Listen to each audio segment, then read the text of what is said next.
Good morning. Fusion solar technology సమర్పిస్తున్న business breakfast షోకి స్వాగతం. ఏషియన్ మార్కెట్స్ లో ఒక మిక్స్డ్ ట్రెండ్ కనిపిస్తుంది.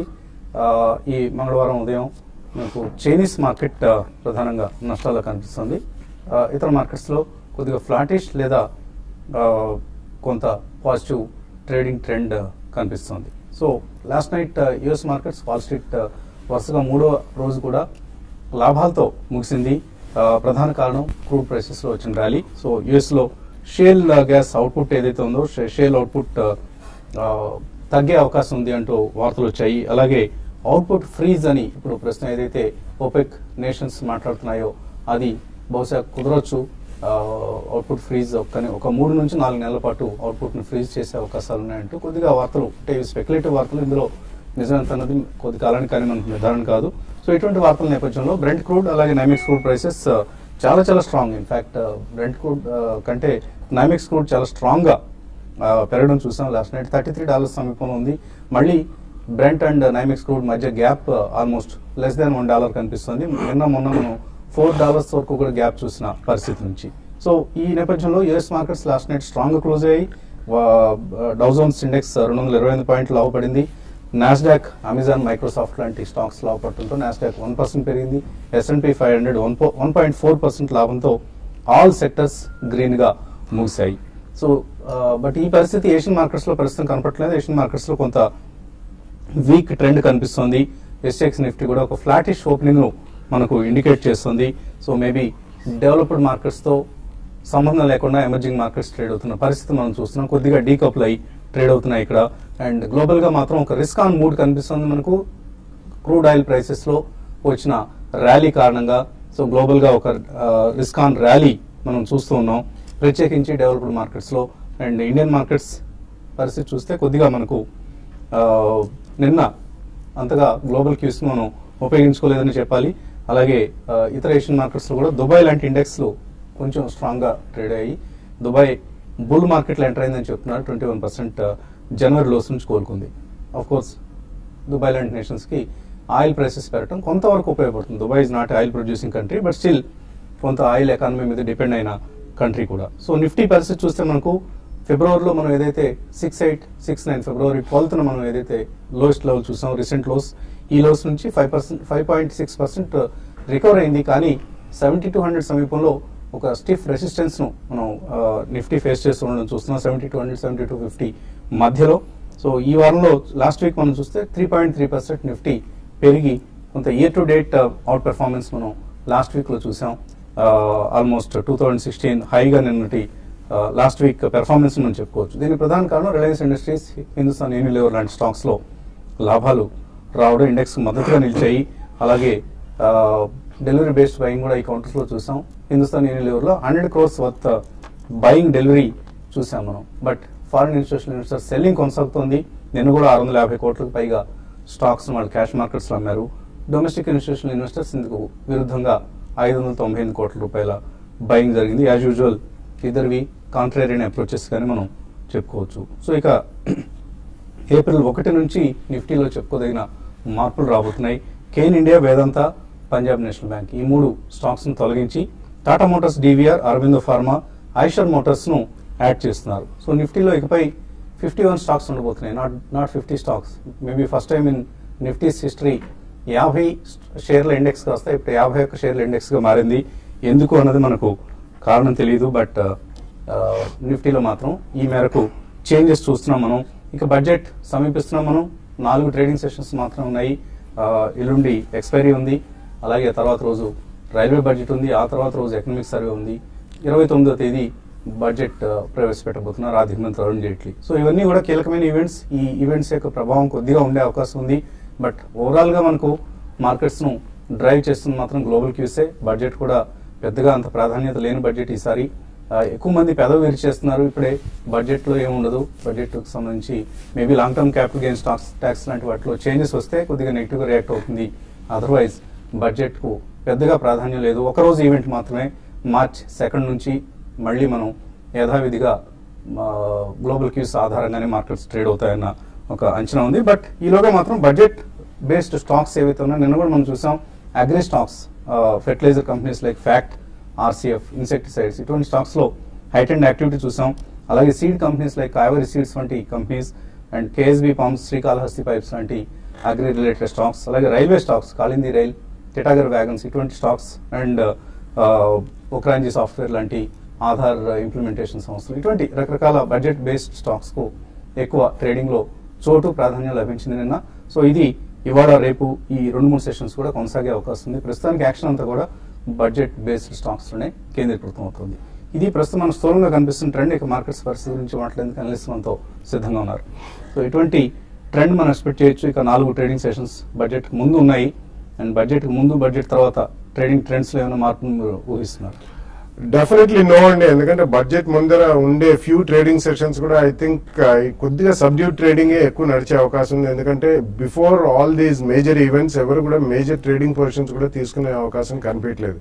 అండ్ రిలెంట్లెస్లీ ఎఫ్ఐఎస్ మాత్రం సెల్లింగ్ చేస్తున్నారు కాబట్టి even domestic institutions for the next 3-4 days or 5 days I think they'll be on sidelines అండి. కంప్లీట్ బడ్జెట్ ప్రపోజల్స్ వచ్చిన తర్వాత అవన్నీ అనలైజ్ చేసుకుని then only they will take a major bet అని అనిపిస్తుంది. But before that I think even traders కూడా అంత aggressive గా ఉండే అవకాశం కనిపించలేదు. ఎందుకంటే మనకి external cues definitely are positive only అని చెప్పానండి. బట్ కరెంట్లీ మన మార్కెట్ మాత్రం completely domestic news driven market అయిపోయింది కాబట్టి and with so many major events definitely even investment buying కూడా ఎక్కువ జరిగే అవకాశం లేదు. So in the next 3 to 5 sessions I think markets are going to be subdued అండి. అండ్ చాలా తక్కువ రేంజ్ బౌండ్ ట్రేడింగ్ సెషన్ జరిగే అవకాశం ఉంది.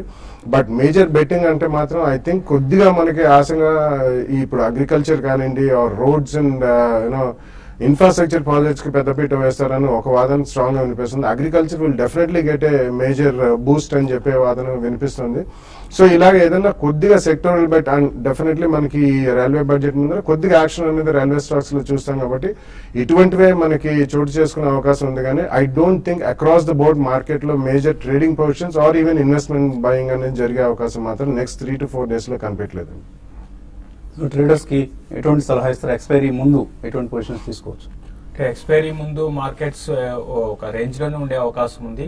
నిన్నగానే చూస్తే మార్కెట్స్ పెద్ద వోలటాలిటీ అనేది ఇన్ని రోజులు మనం చూసాం 100 పాయింట్స్ స్వింగ్ అనేది తగ్గింది. కొంచెం వోలటాలిటీలో తగ్గడం అనేది కొంచెం పాజిటివ్ అంశం అని చెప్పొచ్చు. ప్లస్ నెక్స్ట్ 2-3 రోజులు ఈ F&O క్లోజింగ్ ఉంది, ప్లస్ బడ్జెట్ ఉంది, ఇవన్నీ ఈవెంట్స్ ఉన్నాయి కాబట్టి ఎక్కువగా మార్కెట్స్ రేంజ్ బౌండ్ లో ఉండే అవకాశం ఉంటుంది. దీంతో పాటు స్టాక్ స్పెసిఫిక్ యాక్షన్ అనేది మార్కెట్ లో ఎక్కువ ఉండొచ్చు. కాబట్టి దాని దృష్టిలో పెట్టుకుని ట్రేడ్ చేసుకోమంటారు. ఇంకా చెప్పాలంటే ఇండెక్స్ పరంగా చెప్పాలంటే ఇది నో ట్రేడ్ జోన్ అని చెప్పొచ్చు. ఎందుకంటే ఇక్కడ నుంచి మార్కెట్ పెరిగే అవకాశం కూడా పెద్దగా కనపట్టలేదు. At the same time even fall కూడా చూసుకుంటే పెద్దగా ఉండకపోవచ్చు. నెక్స్ట్ ఫ్యూ డేస్ కి మాత్రం 7220 అండ్ 7200 అనేది నిఫ్టీకి క్రూషియల్ లెవెల్ గా చెప్పొచ్చు. ఒకవేళ అది కానీ బ్రేక్ అయిందంటే కొంచెం ఒక డిప్ అనేది మార్కెట్ లో రావచ్చు. ఒకవేళ అప్ సైడ్ గా చూసుకుంటే నిన్నటి హైస్ ఏవైతే ఉన్నాయో 7250, 7240 ఈ లెవెల్స్ దీనిపైన దాటి నిఫ్టీ రాగలిగితే మార్కెట్ లో చాలా షార్ట్స్ ఇంకా ఉన్నాయి కాబట్టి షార్ట్ కవరింగ్ కూడా ర్యాలీ రావడానికి కూడా అవకాశం ఉంది. టువర్డ్స్ 7400 వరకు బడ్జెట్ వరకు అది కూడా మనకి అవకాశం ఉంది. ఆ విధంగా పెరిగే అవకాశం కూడా కాబట్టి దాని దృష్టిలో పెట్టుకుని ట్రేడ్ చేసుకోమంటాను. బట్ ఏదైనా కూడా ఈ రోజు రేపట్లో నిఫ్టీ గానీ 7250 పైన సస్టైన్ కాగలిగితేనే మనం ర్యాలీ ఎక్స్పెక్ట్ చేస్తాం. లేదంటే రేంజ్ బౌండ్ ఉంటుంది. తర్వాత బ్యాంక్ నిఫ్టీ విషయానికి వస్తే అది కూడా రేంజ్ లోనే కొనసాగే అవకాశం ఉంది. 14,600 దగ్గర బ్యాంక్ నిఫ్టీకి రెసిస్టెన్స్ ఉంటుంది. అది దాటితేనే మళ్ళీ బ్యాంక్ నిఫ్టీలో ఒక ర్యాలీ ఉంటుంది. అయితే పిఎస్యు బ్యాంక్ పార్టిసిపేషన్ దాంతో పాటు ఈవెన్ ప్రైవేట్ బ్యాంక్స్ కూడా లాస్ట్ ఫ్యూ డేస్ గా వీక్ ఉన్నాయి కాబట్టి అవి కూడా కొంచెం యాక్టివ్ గా షార్ట్ కవరింగ్ అని వచ్చిందంటే బ్యాంక్ నిఫ్టీ 14,018 వరకు వెళ్లే అవకాశం ఉంది. స్టాప్ లాస్ విషయానికి వస్తే 14,200 దగ్గర లాంగ్ పొజిషన్స్ ఉన్న వాళ్ళు స్టాప్ లాస్ పెట్టుకోమంటారు. తర్వాత ఇండివిజువల్ స్టాక్స్ విషయానికి వస్తే బీట్ అండ్ డౌన్ స్టాక్స్ లో లైక్ BHEL లో ఈ రోజు ఒక అప్ ట్రెండ్ రావడానికి అవకాశం ఉంది. తర్వాత హిండాల్కో ఒకటి కూడా చాలా స్ట్రాంగ్ గా ఇక్కడ నుంచి పెరిగి టువర్డ్స్ 76 దాకా పొజిషనల్ ట్రేడర్స్ బై చేయొచ్చు. ప్లస్ డే ట్రేడర్స్ కూడా బై చేయమంటాను. తర్వాత OBC oriental bank of commerce దాన్ని కూడా 80 రూపీస్ దగ్గర స్టాప్ లాస్ పెట్టుకొని 80 పైన బై చేయొచ్చు. సెల్లింగ్ కి HPCL ఒకటి హైయర్ లెవెల్ సెల్ చేయమంటాను. దీంతో పాటు TCS అండ్ ఇన్ఫోసిస్ హైయర్ లెవెల్లో డే ట్రేడింగ్ కోసం సెల్ చేయమని చెప్తాను. అలాగే మ్యూచువల్ ఫండ్స్ సంబంధించి బాలరాజు గారు సిద్ధంగా ఉన్నారు. బట్ బాలరాజు గారు మాట్లాడేందుకు ముందుగా ఇవాల్టి ఈటీలో వచ్చింది స్మార్ట్ ఇన్వెస్టింగ్ పేరుతో ICICI Prudential value discovery fund the contrarian way of finding value అంటూ వచ్చింది. సో ఇందులో ICICI Prudential వాల్యూ డిస్కవరీ ఫండ్ గత 5 ఏళ్లుగా అనుసరిస్తున్న ఇన్వెస్ట్మెంట్ ఫిలాసఫీ ఏదైతే ఉందో వాల్యూ ఇన్వెస్టింగ్ అనే ఫిలాసఫీ ఇది చక్కటి ఫలితాలను ఇస్తుంది. మంచి రిటర్న్స్ ఈ కంపెనీ ఈ స్కీమ్ పోస్ట్ చేయగలుగుతుందంటే ఒక వార్తా ఎనాలిసిస్ ఇవ్వడం చూస్తున్నాం మనం.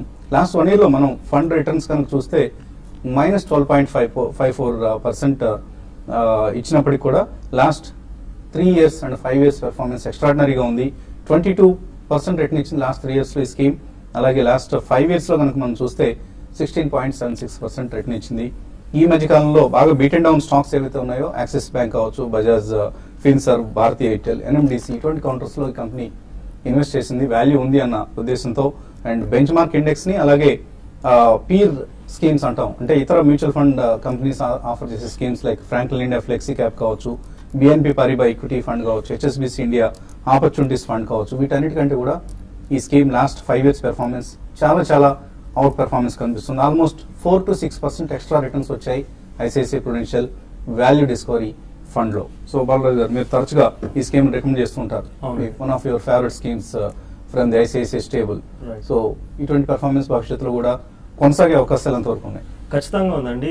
The main reason for performance of ICICI Prudential value discovery fund is 2013 mid తర్వాత మిడ్ క్యాప్ స్టాక్స్ ఏమైతే ఉన్నాయో వాటి ఎక్స్పోజర్ ఇంక్రీజ్ చేశారనమాట. ఆ ఫ్లెక్సిబిలిటీ ఉందండి. Depending upon market situation they can either increase large cap stocks exposure or mid cap stocks exposure.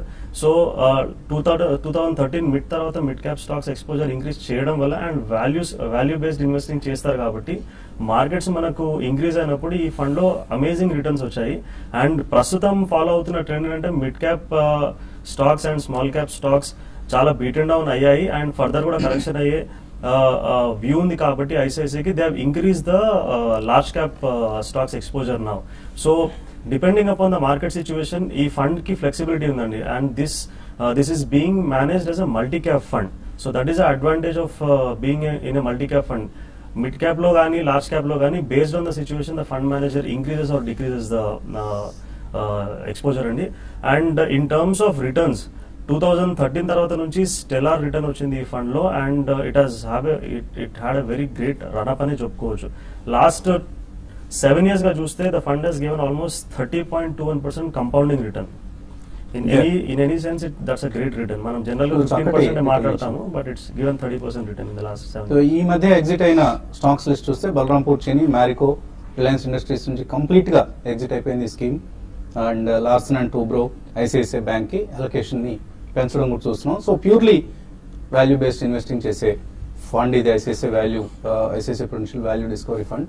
And కనీసం ఒక 3 years horizon ఉన్న వాళ్ళు ఇన్వెస్ట్ చేయడానికి అనుకూలంగా ఉన్న స్కీమ్ కూడా ఇది. అలాగే బడ్జెట్ డిమాండ్ మనం ప్రతిరోజు ప్రసారం చేస్తున్నాం. సో బడ్జెట్ డిమాండ్, ఇవాల్టి బడ్జెట్ డిమాండ్ను మనకు అందించబోతున్నారు ఐటీ ఇండస్ట్రీకి సంబంధించిన one of the very pioneering companies అని చెప్పుకోవచ్చు and very fast growing companies Keltron Technologies listed company కూడా ఇది. So Keltron Technologies promoter chairman Niranjan Reddy garu budget నుంచి ఏం ఆశిస్తున్నారో ఆయన మాటలోనే విందాం.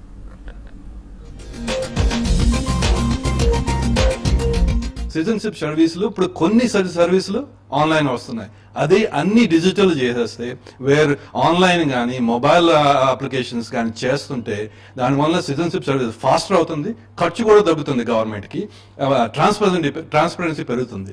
ఇది more and more implementation states కి పుష్ చేస్తే సెంట్రల్ గవర్నమెంట్ ఇంప్లిమెంటేషన్ ఫాస్ట్ అయితే అది కూడా మోడీ కొన్ని చేశారు. ఇది వరల్డ్ బ్యాంక్ ర్యాంకింగ్ గురించి కానీ స్టేట్ లెవెల్ కాంపిటీషన్ పెరిగి స్టేట్ వర్సెస్ స్టేట్ ర్యాంకింగ్స్ ఇస్తా చాలా చేశారు.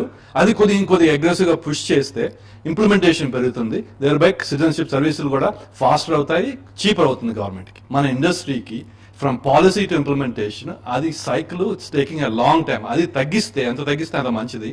దెన్ వి స్టార్ట్ మన ఎంప్లాయ్మెంట్ జనరేషన్ గురించి కానీ మన యూత్ చాలా ఉంది, వాళ్ళ ఫ్రస్ట్రేషన్స్ చాలా ఉన్నాయి ఎందుకంటే జాబ్స్ లేవని. అది ఇంప్లిమెంటేషన్ పుష్ చేస్తే మేక్ ఇన్ ఇండియా వల్ల చాలా జాబ్స్ రిలైజ్ అవుతాయి. అది ఎంత త్వరగా వస్తే అంత మంచిది.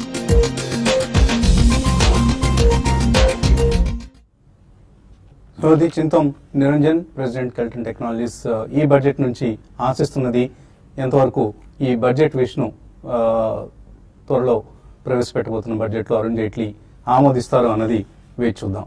ఇక ఫ్యూజన్ సోలార్ టెక్నాలజీస్ సమర్పిస్తున్న బిజినెస్ బ్రేక్ఫాస్ట్ షోలో ఇప్పుడు చిన్న బ్రేక్ తీసుకుందాం.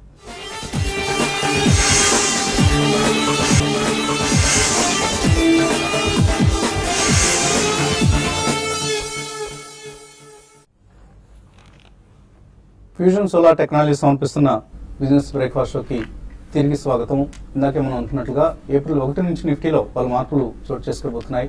కేన్ ఇండియా, వేదాంత, పంజాబ్ నేషనల్ బ్యాంక్ ఈ 3 స్టాక్స్ ను తొలగిస్తున్నారు నిఫ్టీ నుంచి. అలాగే వాటి స్థానంలో రాబోతున్నాయి Aurobindo Pharma, Eicher Motors, Tata Motors DVR and Bharti Infratel. And Tata Motors సంబంధించి ఒక ప్రత్యేకత, టాటా మోటార్స్ అలాగే టాటా మోటార్స్ డీవీఆర్ రెండు కూడా నిఫ్టీలో ఉంటున్నాయి. ఇది ఒక ప్రత్యేకతగా మనం చెప్పుకోవచ్చు. రెండు ఒకే సంస్థకు చెందిన 2 రకాల షేర్లను, డీవీఆర్ అంటే ఏం లేదు, ఓటింగ్ రైట్స్ లేని షేర్లను డీవీఆర్ గా మనం వ్యవహరిస్తూ ఉంటారు. సో ఓటింగ్ రైట్స్ తో సంబంధం ఏముందండి, మనం చిన్న షేర్ హోల్డర్స్ అయితే ఎస్పెషల్లీ ఎవరు వెళ్ళి ఓటు వేయరు కంపెనీ ఏజెంట్స్ లో కానీ ఏదైనా ప్రత్యేక సందర్భాల్లో. బట్ ఓన్లీ ఇన్స్టిట్యూషనల్ ఇన్వెస్టర్స్ కి వాళ్ళకి మాత్రమే ఓటింగ్ రైట్స్ కావాలి. సో మిగిలిన ఇన్వెస్టర్స్ అంతగా పట్టించుకోని అంశం. అందుకనే టాటా మోటార్స్ డీవీఆర్ కి టాటా మోటార్స్ కి మధ్య ఉండే డిస్కౌంట్ ఏదైతే ఉందో అది ఈ మధ్య బాగా తగ్గుతూ వస్తుంది. 50% ఉండేది ఒక టైంలో ఆ డిఫరెన్స్ డిస్కౌంట్ అనేది, ఇప్పుడు అది 24%కి వచ్చింది. మేబీ ఇవాల్టి రేపటి ట్రేడింగ్ లో ఈ డిస్కౌంట్ మరింత తగ్గి మేబీ ఒక 10% డిస్కౌంట్ తో 2 షేర్లు ట్రేడ్ అయ్యే అవకాశం కనిపిస్తుంది. కాలర్స్ లైన్ లో ఉన్నారు. మొదటి కాలర్ శేఖర్ మైలవరం నుంచి. Hello Shekhar. Hello. Okay, and TV వింటూ బహుశా కాల్ సంగతి మర్చిపోయినట్లే కనిపిస్తుంది. అండ్ తర్వాత కాలర్ కృష్ణా జిల్లా నుంచి రమ. హలో. హలో, అడగండి రమ. నమస్తే అండి. నమస్తే, అడగండి. టొరెంట్ ఫార్మాలో మంచి ప్రాఫిట్స్ లో ఉన్నానండి. Very good. దాని నుంచి కొంత అమౌంట్ తీసి Cadila health care, Camlin fine, granules ఈ మూడిట్లో దేంట్లో తీసుకోమంటారు అని. Camlin fine sciences, Cadila health and granules. అవునండి. ఓకే, ఆవిడ టొరెంట్ నుంచి దీనికి ఈ కంపెనీలో దేనికైనా షిఫ్ట్ అవుదాం అనుకున్నారు కావచ్చా? యా, బేసిక్లీ అన్ని ఒక క్యామ్లిన్ ఫైన్ సైన్సెస్ తప్పించి మిగతా అన్ని కూడా ఫార్మానే కాబట్టి టొరెంటే it will continue to do well and ఎందుకంటే రీసెంట్లీ వాళ్ళది ఒక చాలా హెవీ ఎక్స్పాన్షన్ క్లియర్ అయింది యూఎస్ఎఫ్డిఏ అండ్ చాలా అండర్స్ కూడా ఫైలింగ్ ఉన్నాయి. So Camlin fine sciences definitely additional గా కొనొచ్చు, but on dips maybe Granules India makes a better sense అండి. బెంగళూరు నుంచి మంజునాథ్ లైన్ లో ఉన్నారు. Hello. Hello sir, good morning. నమస్తే, అడగండి. సో నేను జిఎస్సి హౌసింగ్ ప్లాన్స్ 1 year నుంచి ఎస్ఐపి లో తీసుకుంటున్నానండి. Now it is around 240. So what is your recommendation? 400 shares ఉన్నాయి. ఎన్ని ఉన్నాయండి? 1200 షేర్స్ ఉన్నాయి. 400, 450 అలా. 400. Okay okay. GSC housing SIP చేస్తున్నారని కంటిన్యూ చేయొచ్చు. డెఫినెట్ గా కంటిన్యూ చేయమంటారండి. మనం చూసాం రీసెంట్ గా చూస్తే దాదాపు మిడ్ క్యాప్ లో ఒక సెల్లింగ్ అనేది ఈవెన్ 50-60% దాదాపు అన్నిట్లో కరెక్ట్ అయింది. బట్ జేఏసీ మాత్రం ఒక లిమిటెడ్ కరెక్షన్ లోనే ఉంది. మీరు ఇట్లానే కంటిన్యూ చేయండి, మీరు ఎస్ఐపి కింద ఇన్వెస్ట్ చేసుకుంటూ పోండి. బట్ షార్టర్ మాత్రం ఒక రేంజ్ లోనే ఉండే అవకాశం ఉంది. But next 1.5 year to 2 years మాత్రం చూసుకుంటే డెఫినెట్ గా జేఏసీ హౌసింగ్ ఫైనాన్స్ మీకు ఏమంటే ఒక ఇయర్ ఒక దగ్గర ఒక 20-30% రిటర్న్ రావడానికి అవకాశం ఉంటుంది. కాబట్టి ఎస్ఐపి చేసుకున్నది చెప్పారు. శ్రీనివాస్ యుఎస్ఏ నుంచి అడుగుతున్నారు, సింటెక్స్, టాటా మోటార్స్ ఈ 2 to 3 years కోసం కొందాం అనుకుంటున్నారు, కొనుక్కోవచ్చు ఈ లెవెల్స్ లో? Yeah, 2-3 years not a bad idea అండి. డెఫినెట్లీ ఒకటేమో one of the largest plastic processors in the country and also infrastructure related. వాళ్ళ స్పిన్నింగ్ మిల్ కూడా ఒకటి వన్ ఆఫ్ ద బిగ్గెస్ట్ అండి. సో టాటా మోటార్స్ డెఫినెట్లీ చాలా కరెక్షన్ అనేది అయింది అండ్ వెహికులర్ సేల్స్ లో కమర్షియల్ వెహికల్స్ పికప్ అయినప్పుడు Tata Motors will be one of the first and the best beneficiary. So రెండు కూడా మీరు ఒక 2-3 ప్రైస్ పాయింట్స్ లో కొనండి. సో మంచి సెలక్షన్, రెండు కూడా డైవర్సిఫైడ్ సెక్టర్స్ నుంచి మీరు సెలెక్ట్ చేస్తున్నారు. డెఫినెట్లీ ఇన్వెస్ట్ చేయండి. DSV Krishna, AGC network, Rolta ఈ 2 ఫండమెంటలీ ఎలా ఉంటాయి, కొనుక్కోవచ్చు ఇక్కడ? Rolta I think you should avoid అండి. మధ్యలో కొద్దిగా ఇష్యూస్ ఉన్నాయి ఆ కంపెనీలో. దో లాస్ట్ 1 or 2 years నుంచి కూడా పర్ఫార్మెన్స్ వైజ్ కూడా అంత ఆశాజనకంగా లేదు. సో డెఫినెట్లీ ఐ థింక్ మీరు ఫ్రంట్ లైన్స్ లోకి వెళ్ళిపోతే బెటర్ అండి, ఎందుకంటే అవి కూడా రీజనబుల్ కరెక్షన్ అయినాయి కాబట్టి. Or known mid cap names like NIIT Technologies, Zensar Technologies ఇటువంటి మంచి కరెక్షన్ అనే అందులోకి వెళ్తే బెటర్. కమల్ అడుగుతున్నారు, ఏడిఎఫ్ ఫుడ్స్ 84 లో కొన్నారు, టెక్నికల్లీ షార్ట్ టర్మ్ కోసం హోల్డ్ చేయొచ్చు? అదండి హోల్డ్ చేయండి అండి. ఈవెన్ షార్ట్ టర్మ్ కి హోల్డ్ చేయొచ్చు, లాంగ్ టర్మ్ కి హోల్డ్ చేయొచ్చు. ఫండమెంటల్ చాలా స్ట్రాంగ్ ఉన్నాయి. టెక్నికల్ పరంగా కూడా మిగతా అదర్ తో కంపేర్ చేసుకుంటే స్ట్రాంగ్ ఉందనే చెప్పొచ్చు. హోల్డ్ చేయమని చెప్తానండి. జే శ్రీనివాస్ అడుగుతున్నారు, ఎస్బీఐ బ్లూ చిప్ ఫండ్ ఇందులో 2 లక్షల రూపాయలు ఇన్వెస్ట్ చేద్దాం అనుకుంటున్నారు, ఈ సమయంలో ఇన్వెస్ట్ చేయొచ్చా? ఎటువంటి స్కీమ్ ఇది? ఎస్బీఐ బ్లూ చిప్ ఫండ్ మంచి స్కీమ్ అండి. అండ్ లాస్ట్ 2 years గా చూస్తే అది చాలా రెసిలియంట్ గా ఉంది. కాకపోతే ఉన్న అమౌంట్ మొత్తం ఒకే ఫండ్ లో కాకుండా అట్లీస్ట్ ఒక 2 to 3 ఫండ్స్ ని సెలెక్ట్ చేసుకోండి. ఒక 1 lakh మీరు ఎస్బీఐ బ్లూ చిప్ లో ఇప్పుడు ఒక 30-40% వేసేసి మిగతా మీరు ఎస్టీపీ ద్వారా నెక్స్ట్ 4 to 6 months వేసుకోండి. అండ్ మిగతా 1 lakh వచ్చేసి ICICI Prudential value discovery fund లో స్ప్లిట్ చేసి వేసుకోండి. నాగరాజే అడుగుతున్నారు, టెక్ స్టాక్స్ ఈ సమయంలో తీసుకోవచ్చా? ఆల్రెడీ టెక్ మహీంద్రా ఆయన దగ్గర ఉన్నాయి, ఇంకా కొన్ని కొనుక్కుందాం అనుకుంటున్నారు, కొనుక్కోవచ్చా? Yeah, not a bad idea అండి. Tech Mahindra is one company. ఎందుకంటే లాస్ట్ 6 months పైన చూసుకుంటే పర్ఫార్మెన్స్ స్టాక్ పరంగా కూడా అంత బాగాలేదు అండ్ రిజల్ట్స్ కూడా అంత ఆశ్చర్యంగా లేదు. But going forward smack and digital technologies లో చాలా హెవీ ఎక్స్పాన్షన్ ఉంది. It's one of the decent companies. So ఈ టైంలో డెఫినెట్లీ 2-3 ప్రైస్ పాయింట్స్ లో కొనుక్కోండి. అలాగే ఇన్వెస్టర్లు సంపద సృష్టించుకోవాలన్నదే టీవీ5 మహోన్నత ఆశయం. ఈ దిశగా ఇన్వెస్టర్లకు మరింత మెరుగైన గైడెన్స్ అందించేందుకు, మరింత పరిశోధనాత్మక సహకారం అందించేందుకు, రీసెర్చ్ బేస్డ్ అడ్వైజ్ అందించేందుకు, రీసెర్చ్ బేస్డ్ సజెషన్స్ ను, రికమెండేషన్స్ ఎప్పటికప్పుడు అందించేందుకు రేపే టీవీ5 ప్రారంభిస్తుంది profiteyourtrade.in పేరుతో ఒక అడ్వైజరీ సర్వీసెస్ ను. సో ఆఫ్ కోర్స్ నామమాత్రపు సబ్స్క్రిప్షన్ కే ఎక్కువ మంది ఇన్వెస్టర్లు రకరకాల వెబ్సైట్లకు, రకరకాల సర్వీసెస్ ను ఎక్కువ ఖరీదుతో ఉపయోగించుకుంటూ తక్కువ లాభం పొందగలుగుతున్నారన్న ఆరోపణలు చాలా మాకు దృష్టికి వచ్చాయి. అందుకనే టీవీ5 స్వయంగా ఒక సర్వీస్ ను ప్రారంభిస్తుంది. రేపు ఉదయం 8:30 బిజినెస్ బ్రేక్ఫాస్ట్ షోలో ఈ సర్వీస్ ను మీ అందరి కోసం ప్రారంభిస్తున్నాం. మీ అందరి సహకారం అవసరం మాకు. సో మా అనలిస్టులు అందించే వాల్యుబుల్ గైడెన్స్ ను, అడ్వైస్ ను అందిపుచ్చుకునే ప్రయత్నం చేయండి. రేపే మీ చెక్ బుక్స్ తో సిద్ధంగా ఉండండి. చాలా తక్కువ అమౌంట్ మీ దగ్గర నుంచి డిమాండ్ చేస్తాం. It is not a big money. So చిన్న సబ్స్క్రిప్షన్ కోసం సిద్ధంగా ఉండండి. అండ్ రేపటి ఉదయం బిజినెస్ బ్రేక్ఫాస్ట్ షోలో పూర్తి వివరాలతో మేము ముందుంటాం.